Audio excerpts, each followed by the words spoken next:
வணக்கம். G news 24x7 செய்திகளுக்காக செய்தி வாசிப்பவர் உதயகுமார். சென்னங்காரணி அருள்மிகு ஸ்ரீ திரௌபதி அம்மன் திருக்கோவிலில் காப்பு கட்டி விரதமிருந்த 247 பக்தர்கள் தீ மிதித்து தங்களது நேர்த்திக்கடனை செலுத்தினர்.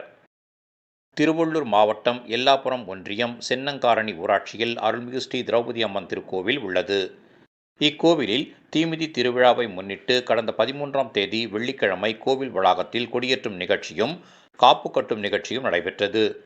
14ஆம் தேதி பகாசூரன் சம்ஹாரம், 15ஆம் தேதி அம்மன் திருக்கல்யாணம், 16ஆம் தேதி நச்சுக்குழி யாகம், 17ஆம் தேதி சக்கராபுரி கோட்டை என்ற சிறப்பு நிகழ்ச்சி ஆலய வளாகத்தில் நடைபெற்றது. 18ஆம் தேதி அர்ஜுனன் தபசு, 19ஆம் தேதி தர்மராஜர் வீதி உலா, 20ஆம் தேதி மாடு பிடித்தல், 21ஆம் தேதி துரியோதனன் படுகளம் நிகழ்ச்சி நடைபெற்றது. இன்று காலை அக்னிகுண்டம் எடுத்தல், அழகு பாலை நிறுத்தல், அக்னி மூட்டுதல் உள்ளிட்டவை நடைபெற்றது. மாலை காப்பு கட்டி விரதம் இருந்த குமார மக்களின் ஊர் எல்லையில் உள்ள பவானி அம்மன் கோவில் அருகே புனித நீராடும் நிகழ்ச்சி நடைபெற்றது. பின்னர் பூக்களாலும் மின் விளக்குகளாலும் அலங்கரிக்கப்பட்ட சுவாமி மங்கள வாத்தியம் முழங்க ஊர் எல்லைக்கு சென்று குமார மக்களை திருக்கோவிலுக்கு அழைத்து வரும் நிகழ்ச்சி நடைபெற்றது.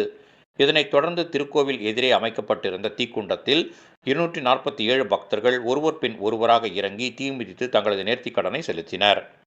இதனைத் தொடர்ந்து மங்கள வாத்தியம் முழங்க வான வேடிக்கையுடன் சுவாமி முக்கிய வீதிகளின் வழியாக திருவீதி உலா வரும் நிகழ்ச்சி நடைபெற்றது.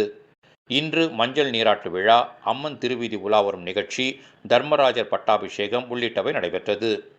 நிகழ்ச்சிக்கான ஏற்பாடுகளை சென்னங்காரணி ஊராட்சியைச் சேர்ந்த மேட்டுக்கண்டிகை, பள்ளக்கண்டிகை கிராம மக்கள், விழா குழுவினர்கள், கிராம மக்கள் சிறப்பாக செய்திருந்தனர்.